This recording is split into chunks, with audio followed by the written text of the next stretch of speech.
Hello, I am Diksha Sharma and I am doing my PhD at PD Patel Institute of Applied Sciences, and I am doing my PhD under the guidance of Dr. Palash Mandal. We have different facilities in our lab, and basically we are doing research on alcoholic liver diseases and non-alcoholic liver diseases in our lab. The facilities which we are having in our labs are including qPCR, homogenizer, electrophoresis, MAC, etc.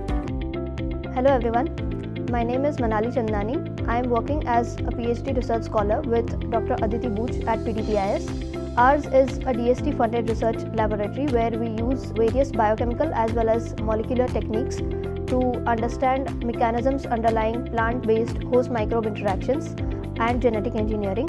Various facilities are available in the lab to support the research.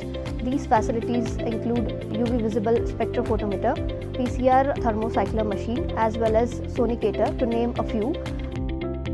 I am Kirti Parwani, working under the guidance of Professor Palash Mandal at PD Patel Institute of Applied Sciences, Charosat. I am a PhD scholar who is working for diabetic nephropathy as my PhD topic. In our laboratory, we are working for various different diseases wherein we are trying to find out the cure and the treatment for diseases like diabetic nephropathy, alcoholic liver disease with the help of probiotics and symbiotics, and along with chemical compounds which are isolated naturally.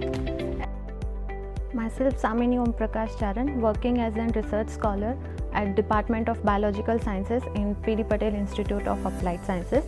I am associated with working in Common Research Biological Sciences Lab, and the unique and sophisticated instrument which is there present in the Common Research Biological Lab is bioreactor, which is of bioengineering KLF make. The bioreactor is being used in producing the products which are useful for industrial purposes, and that can be used in pharmaceutical industries. The targeted product which we produce using bioreactor is probiotics, antibiotics, exopolysaccharides, biopolymers, etc.